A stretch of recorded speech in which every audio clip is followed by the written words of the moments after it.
السلام علیکم ورحمۃ اللہ وبرکاتہ۔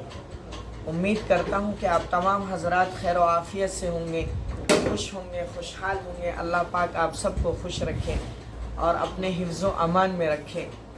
میرے عزیز دوستو، ان حضرات سے جو میرے اس چینل پر نئے ہیں، میرے اس چینل کو سبسکرائب کر دیں، شیئر کر دیں اور میں اللہ کا دین دوسروں تک پہنچانے میں ہماری مدد فرمائیں۔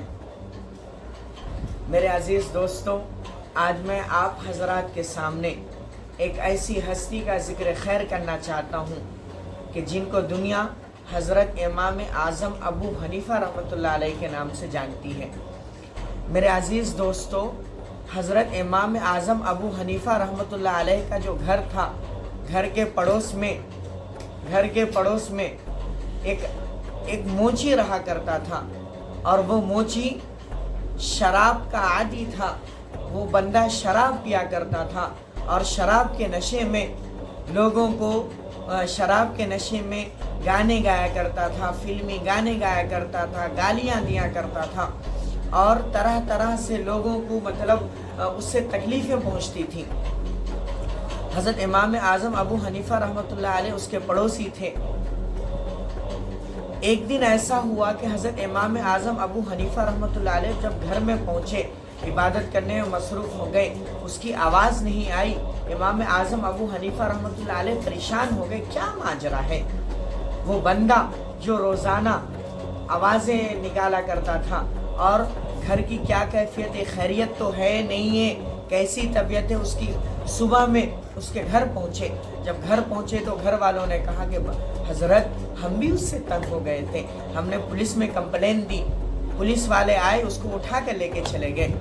حضرت امام اعظم ابو حنیفہ رحمۃ اللہ علیہ نے ان لوگوں کو کچھ بھی نہیں کہا، اور امام اعظم ابو حنیفہ رحمۃ اللہ علیہ نے جو اس علاقے کا کلیکٹر تھا، پولیس آفیسر میں جو سب سے اعلیٰ عہدے پہ تھا، اس کے پاس پہنچے، اور اس کو جب معلوم چلا کہ حضرت امام اعظم ابو حنیفہ رحمۃ اللہ علیہ آئے ہیں تو وہ 10 قدم آگے بڑھ کر استقبال کیا۔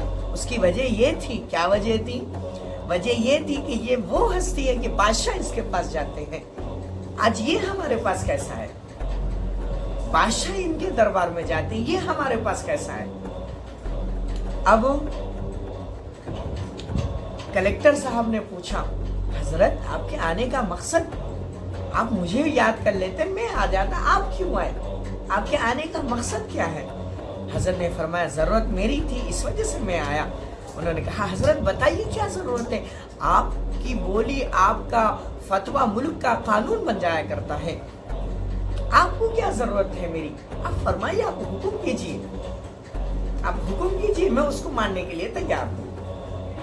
حضرت نے کہا کہ دراصل میرا ایک پڑوسی ہے جس کو اس کے گھر والوں نے شکایت کر کے آپ کے پاس بھیج دیا ہے، اور آپ کی پولیس نے اس کو گرفتار کر لیا ہے۔ میں چاہتا ہوں کہ میری ضمانت پر آپ اسے رہا کر دیجئے۔ انہوں نے کہا، حضرت آپ گھر جائیے، وہ پہنچ جائے گا۔ حضرت نے کہا کہ نہیں، میں اس کو یہاں سے میرے ساتھ لے کے جاؤں گا۔ حضرت امام اعظم ابو حنیفہ رحمۃ اللہ علیہ کی یہ بات سن کر کلیکٹر صاحب نے کہا، اپنے پولیس آفیسروں کو بھیجا کہ جائیے اس بندے کو لے کر آئیے۔ وہ بندہ جب آیا اور جب حضرت کو دیکھا تو حضرت کو دیکھنے کے بعد وہ موچی کے ذہن میں آیا، خیال میں آیا کہ ہو سکتا ہے امام اعظم ابو حنیفہ رحمۃ اللہ علیہ میرے سے، حضرت کو بھی تکلیف ہوئی، حضرت نے میری شکایت کی ہوں گی اور مجھے لینے اور میری سزا میں اور اضافہ کہیں ہو سکتا ہے کہ کہیں میری جو سزا ہے اس میں کہیں اضافہ نہ ہو جائے۔ حضرت نے کہا کہ پولیس آفیسر صاحب نے کہا، حضرت یہ آپ کا بندہ ہے، آپ کا پڑوسی، آپ لے کے جائیے۔ حضرت نے جیل سے لے کے اپنے گھر تک، یعنی کہ اس کے گھر تک چھوڑا اس کو، اور بیچ میں کوئی نصیحت نہیں فرمائی کہ بیٹے آپ شراب مت پیجیے، یا ایسی کوئی نصیحت نہیں فرمائی اس کو۔ حضرت جب اس کے گھر پہ پہنچے اور اس کو کہا کہ آپ گھر میں چلے جائیے، رات میں سوئے۔ جب رات ہوئی تو حضرت بھی اپنے روزانہ کی مصروفیات میں لگ گئے، نوافل میں اور وظائف میں لگ گئے، قرآن شریف پڑھنے میں لگ گئے۔ تو اس کی آواز نہیں آئی. حضرت بے چین ہو گئے, کیا بات ہے اس کی آواز نہیں آ رہی ہے. حضرت اس کے گھر پر گئے رات میں, دیکھا کہ پورے گھر والے سو رہے ہیں لیکن وہ اکیلا بندہ اللہ کی بارگاہ میں ٹھہرا ہوا ہے. حضرت پریشان, یہ کیا ماجرا ہے, یہ کیا ماجرا ہے, میں اس کو کیسا دیکھ رہا ہوں. اس نے کہا, حضرت نے کہا کہ بھائی اس کے نماز پڑھنے کا انتظار کیا.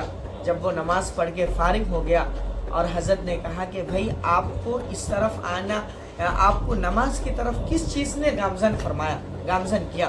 اس آدمی نے کہا کہ حضرت میں شراب اس وجہ سے پیتا تھا کہ لوگ جب چپل سلانے آتے تھے اور میں غریب ہوں, لوگ میرا مذاق اڑایا کرتے تھے, اسی غم کو بھلانے کے لیے میں شراب پیا کرتا تھا. لیکن آپ نے مجھے اتنی عزت دی کہ آج سے میں شراب پینے سے توبہ کرتا ہوں اور آج سے میں اللہ کے لیے اللہ کا ہو جاتا ہوں. میرے عزیز دوستو,